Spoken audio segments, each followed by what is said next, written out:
The Republic by Plato, Book 1. This is the first video in my series going through Plato's Republic, possibly the greatest philosophical work by the greatest philosopher of all time. Want to know what this book is all about? Please check out the first video in this playlist where I introduce it. In that video, I mentioned that this is a dialogue, and that Plato used his dialogues to introduce his philosophical ideas to the general public. So the conversations that we're going to see in this book probably didn't happen exactly the way they happen in real life, if they happened at all. However, Plato does use real people and real places as characters and background in his books, people that he knew personally. And Plato's readers would know them. They would know who they are, what they were like, and probably what Plato thought of them. And this is important because it gives us a clue as to how to interpret what these characters are saying. For example, if I'm writing a play, and you know that I think that Bill is a pretentious jerk, and I have Bill say, "nice shirt," you might know that this guy means it sarcastically. If instead you think, oh, this guy loves Bill, he thinks Bill is the nicest guy, and I have Bill say "nice shirt," then probably that was meant to be interpreted literally. Now, the narrator and the main character in this dialogue is Socrates. And I said before that Socrates is in a lot of Plato's dialogues as the main character. For now, I'll say that Socrates was Plato's beloved teacher. So you can guess in these books, Plato is, even if he doesn't agree with Socrates, is going to treat him kind of kindly. Now, heads up, I'm going to be reading through this book and then stopping frequently to explain what's going on and give some philosophical insights. Also, I'll be reading from that free version that I mentioned in the first video. I'll put a link in the description to that. But I want to warn you that I've got about 11 years of experience reading to children, to my children. And I've read in like character voices, right? And I ran through this one with my wife, and she made me promise that I would not do character voices for a philosophical video. I don't know if I'm going to keep those promises. I'm going to do my best, all right? I'm going to do my best, but just heads up, if you hear me start to slip into character, then that's why. Also, I'm going to be reading from my screen, which is directly below the camera. So you see me keep looking down, that's why. Anyways, let's go ahead and get started. Plato's Republic, Book 1, starting with Socrates. I went down yesterday to the Piraeus with Glaucon, the son of Ariston, that I might offer up my prayers to the goddess, and also because I wanted to see in what manner they would celebrate the festival, which was a new thing. I was delighted with the procession of the inhabitants, but that of the Thracians was equally, if not more, beautiful. When we'd finished our prayers and viewed the spectacle, we turned in the direction of the city, and at that instant Polemarchus, the son of Cephalus, chanced to catch sight of us from a distance as we were starting on our way home, and told his servant to run and bid us to wait for him. The servant took hold of me by the cloak behind and said, "Polemarchus desires you to wait." All right, we have some new characters here. First, we have Glaucon. Glaucon was actually Plato's brother. Interesting note, by the way, Plato is never in any of his dialogues. Every once in a while, a character mentions him, but he never puts himself in the dialogues. Glaucon was also a student of Socrates along with Plato. Also, we have Polemarchus. Now, Polemarchus was actually a philosopher. We don't have any of his works that survived. Now, he was killed in kind of a short-lived oligarchy in Athens after they lost to the Spartans, and they were called the 30 Tyrants, and by, of course, the title, you can imagine that they were pretty rough guys. They killed 5% of the Athenian population, which is pretty significant. Polemarchus was actually not an Athenian. He was a metic, which means that he was not an Athenian citizen. He didn't have citizens' rights, and that didn't mean that he had it bad. He actually was a very wealthy guy from out of town. In this book, he seems like a pretty decent guy, even if he's a little bit naive or a little bit innocent. Socrates was from Athens. The Piraeus is the port city of Athens. The festival they're celebrating is a festival of a goddess of the Thracians, of course, who are not Athenians, but the Athenians were well known to adopt any god from anywhere. In fact, they were actually ridiculed because they did it so often. The goddess here is probably the goddess Bendis, who was a huntress. Now, interesting to note here, Socrates was an Athenian, but he was condemned to die by the Athens government. The official reason was corruption of the youth and impiety towards the gods. Plato loved Socrates, and he thought that this sentence was very unjust.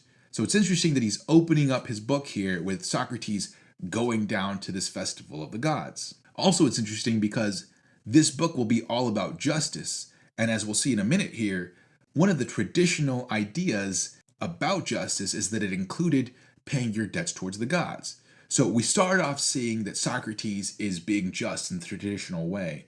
And even though Socrates oftentimes would question things like what is justice, what is virtue, he never really rejected the idea that the traditional ideas of virtue were the correct ones. Okay, let's continue. I turned round and asked him where his master was. There he is, said the youth, coming after you, if you will only wait. Certainly we will, said Glaucon. And in a few minutes, Polemarchus appeared, and with him Adeimantus, Glaucon's brother, Nicoritus, son of Nicias, and several others who had been at the procession. Now I promise I won't be stopping this often to talk about characters because pretty soon we're going to know all the characters that there are. Adeimantus was Glaucon's brother. That, of course, would make him Plato's brother too, since Glaucon was Plato's brother. Nicoritus, I don't really have any information on, but he was the son of Nicias. Nicias was a general in the Peloponnesian Wars. He was a political moderate, opposed to the imperialism of Athens, opposed to Athens going out there and making empires. Ultimately, he was executed by the Spartans. Polemarchus said to me, I perceive, Socrates, that you and our companion are already on your way to the city. You're not far wrong, I said. But do you see, he rejoined, how many we are? Of course. And are you stronger than all these? For if not, you'll have to remain where you are. May there not be the alternative, I said, that we may persuade you to let us go? But can you persuade us if we refuse to listen to you, he said. Certainly not, replied Glaucon. Then we're not going to listen. Of that you may be assured. Now, one thing you should know, writing a book is an intentional activity. It's not like just pushing record and taking in everything around you and somebody says, hey, what's that leaf doing over there? And you say, I didn't even know there was a leaf. When you're writing a book, you're intentionally putting in each thing. So authors have to choose what to include. Sometimes they're going to include things just to, set a background kind of feel. Sometimes they're going to choose things because they're symbolic. A good author will have a good idea of why he has everything in there. Now, this exchange is interesting because later in Book 1, Socrates is going to be arguing against the idea that rulers necessarily serve their own interest. This is kind of a jesting exchange, but it still seems a little significant. The ones who have the power make all the rules, and they refuse to listen to reasoning, but rather force Socrates to do their will. Not that this is super important, but just kind of a cool detail. Adeimantus added, has no one told you of the torch race on horseback in honor of the goddess which will take place this evening? With horses, I replied. That is a novelty. Will horsemen carry torches and pass them one to another during the race? Yes, said Polemarchus. Not only so, but a festival will be celebrated at night, which you certainly ought to see. Let us rise soon after supper and see this festival. There will be a gathering of young men, and we'll have a good talk. Stay then, and do not be perverse. That word perverse, by the way, is kind of odd. It's not in the translations by Reeve or Grube, so I don't think it means anything weird. Glaucon said, I suppose, since you insist, that we must. Very good, I replied. Accordingly, we went with Polemarchus to his house, and there we found his brothers Lysias and Euthydemus, and with them Thrasymachus, a Chalcedonian, Charmantides the Paeanian, I don't know how you say that, and Cleitophon, the son of Aristonymus. There too was Cephalus, the father of Polemarchus, whom I had not seen for a long time, and I thought him very much aged. He was seated on a cushioned chair, and had a garland on his head, for he'd been sacrificing in the court, and there were some other chairs in the room arranged in a semicircle, upon which we sat down by him. He saluted me eagerly, and then he said, we'll stop right there. So we're in Polemarchus's house. Some new characters, Polemarchus's brothers, Lysias, who was a famous orator, and Euthydemus. Now, both of these guys were actually charged for the same thing, but they happened to escape the 30 tyrants. Also here, as kind of the bad guys of the group, are, first of all, Charmantides, whom I have no information on, but Thrasymachus was a sophist, and these guys were famously hated by Socrates. The reason being, they specialized in argument, but not argument for the sake of pursuing truth, argument for the sake just of winning to get what you want. Not only that, they would take in students because they claimed that they could teach them to get what they want by argument. This is something that Socrates hated. Socrates was all about truth. Also, we have here Cleitophon, who was a politician. He notoriously helped institute the rule of the 400. And this guy is also out for his personal gain. So here we have three guys that seem to be in the same group, seem to be the bad guys. Likely, their view of justice will be a selfish one. And then finally, we have Cephalus, Polemarchus' dad. Now, first of all, there's a different Cephalus in Plato's dialogue, the Parmenides, so don't get the two of these guys confused. But what kind of person is this Cephalus? Let's find out. You don't come to see me, Socrates, as often as you ought. If I were still able to go and see you, I would not ask you to come to me. But at my age, I can hardly get to the city, and therefore you should come oftener to the Piraeus. For let me tell you that the more the pleasures of the body fade away, the greater to me is the pleasure and charm of conversation. Do not then deny my request, but make our house your resort, and keep company with these young men.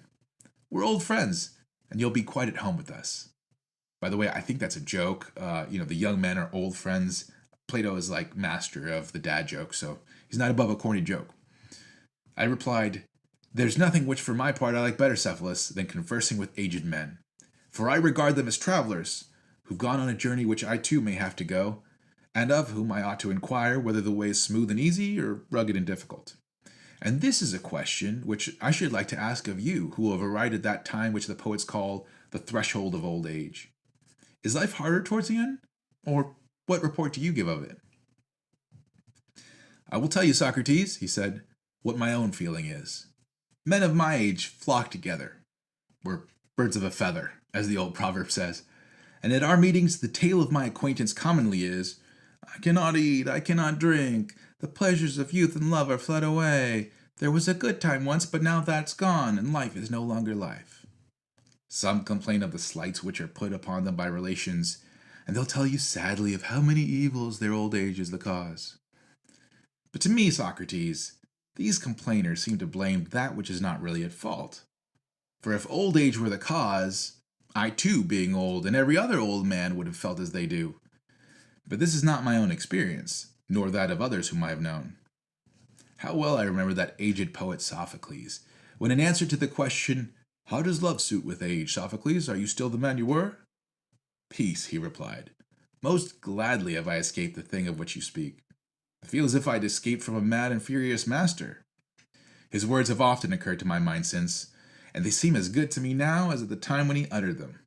For certainly old age has a great sense of calm and freedom, when the passions relax their hold. Then, as Sophocles says, we're freed from the grasp not of one mad master only, but of many.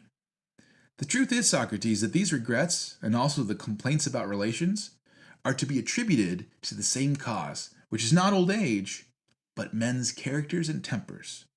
For he who is of a calm and happy nature will hardly feel the pressure of age. But to him who is of an opposite disposition, youth and age are equally a burden. Sophocles, by the way, was a famous playwright. He wrote tragedies, and you can read some of them. They still have survived to this day. So here's what he's saying.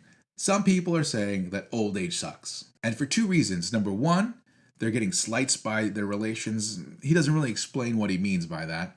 Number two, the pleasures of youth leave. Sex, food, drink. He actually disagrees, and he gives two objections. The first of which being that the pleasures of conversation increase. Now, remember, Plato is a philosopher, so this is an important point for him. You could still philosophize in old age, and now without the distractions of youth. But the second objection is this. Both he and some other older men have not had this experience. So if it were that old age, just because it's old age, sucks, then they would feel the same way too, but they don't. The explanation he gives is that these men are of poor character. And he points out it's the desires that cause you to strive for these things. Those are really the burden. The best way I can illustrate this, I think, is, which is kind of funny, but I remember late 90s when I was a young man, we'd go hit the dance clubs, and in Laguna Beach, there would be these old guys that would out there, and they would come with their shirts all the way unbuttoned and no undershirt and like the chain, and they'd be partying, and they'd try to pick up chicks, and you could see like this look of desperation on their faces. They weren't having fun. They were forcing themselves to be there. They were forcing themselves to try and relive the younger days. But Cephalus is saying, think about that. That's weird, right? When you're young, you have these desires and they drive you crazy and they push you towards trying to satisfy them with these different things. And now that these people are old, they no longer have the desires. They're forcing themselves to go after those same things that they don't desire.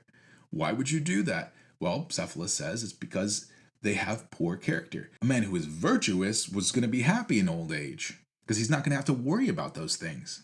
I listened in admiration and wanting to draw him out that he might go on. Yes, Cephalus, I said, but I rather suspect that people in general are not convinced by you when you speak thus. They think that old age sits lightly upon you not because of your happy disposition, but because you're rich and wealth is well known to be a great comforter. In other words, a response to this objection is that it's just because you're rich. You're right, he replied. They're not convinced, and there's something in what they say. Not, however, as much as they imagine. I might answer them as Themistocles answered the Seriphian, who was abusing him and saying that he was famous not for his own merits, but because he was an Athenian. If you'd been a native of my country or I of yours, neither of us would have been famous. And to those who are not rich and are impatient of old age, the same reply may be made. For to the good poor man old age cannot be a light burden, nor can a bad rich man ever have peace with himself. In other words, his objection to that reply is that both are true. Yes, old men need riches to enjoy their old age, but they also need to be virtuous men to enjoy their old age. May I ask, Cephalus, whether your fortune was for the most part inherited or acquired by you? Acquired? Socrates, do you want to know how much I acquired? In the art of making money, I've been midway between my father and grandfather. For my grandfather, whose name I bear, doubled and tripled the value of his patrimony, that which he inherited being much what I possess now. But my father, Lysanias, reduced the property below what it is at present, and I shall be satisfied if I leave to these my sons, not less, but a little more than I received. That was why I asked you the question, I replied, because I see that you're indifferent about money, which is a characteristic rather of those who have inherited their fortunes than those who have acquired them. The makers of fortunes have a second love of money as a creation of their own, resembling the affection of authors of their own poems, or of parents of their own children, besides that natural love of it for the sake of use and profit which is common to them and all men, and hence they're very bad company, for they can talk about nothing but the praises of wealth. In other words, people that are out there making money, like that's all they can think about, that's all they talk about, they're super annoying. Now, there's a way that you can love money because you can use it for good stuff, but these people just love it because it's money. So Cephalus is not sex obsessed, he's not money obsessed. Seems like he's turning out to be a pretty good guy. That is true, he said. Yes, that's very true, but may I ask another question? What do you consider to be the greatest blessing which you have reaped from your wealth? One, he said, of which I could not expect easily to convince others. For let me tell you, Socrates, that when a man thinks himself to be near death, fears and cares enter into his mind which he never had before. The tales of a world below and the punishment which is exacted there of deeds done here were once a laughing matter to him, but now he's tormented with the thought that they may be true, either from the weakness of age or because he's now drawing near to that other place. He has a clearer view of these things. Suspicions and alarms crowd thickly upon him, and he begins to reflect and consider what wrongs he's done to others. And when he finds that the sum of his transgressions is great, he will many a time, like a child, start up in his sleep for fear, and he's filled with dark forebodings. But to him who is conscious of no sin, sweet hope, as Pindar charmingly says, is the kind nurse of his age. Hope, he says, cherishes the soul of him who lives in justice and holiness, and is the nurse of his age and the companion of his journey. Hope which is mightiest to sway the restless soul of man. How admirable are his words! And the great blessing of riches, I do not say to every man, but to a good man, is that he's had no occasion to deceive or to defraud others, either intentionally or unintentionally, and when he departs to the world below, he's not in any apprehension about offerings due to the gods or debts which he owes to men. Now, to this peace of mind, the possession of wealth greatly contributes. And therefore I say that setting one thing against another, of the many advantages which wealth has to give, to a man of sense, this is, in my opinion, the greatest. In other words, hope of heaven is the greatest blessing of old age to the just. And riches are good because they help you to be just. You don't have temptations to defraud others. Now, of course, plenty of rich people defraud others, but at least you don't have that temptation, feel like you need to. And it's easy to pay your debts both to gods and men. Well said, Cephalus, I replied. But as concerning justice, what is it? To speak the truth and to pay your debts? No more than this? And even to this, are there not exceptions? Suppose that a friend, when in his right mind, has deposited arms with me, and he asks for them when he's not in his right mind. Ought I to give them back to him? No one would say that I ought, or that I should be right in doing so, any more than they would say I ought always to speak the truth to one who is in this condition. In other words, Cephalus just said that the hope of old age is heaven, and heaven is a good hope for those just people. Riches help you to be just because you don't have to defraud others and you can pay all your debts. So it sounds like what he's saying is that the just man is one who has paid all his debts and has been honest. Socrates takes that and says, oh, that's your definition of justice that you're assuming here? Well, here's a possible counterexample. What if someone gives you a weapon, maybe to borrow or just to hold for a while? That's sort of like a debt that you have to pay back to that person. If that person comes back to you and is not in their right state of mind, is acting kind of crazy, maybe hurt themselves, maybe hurt somebody else, then the just person would not give it back to them.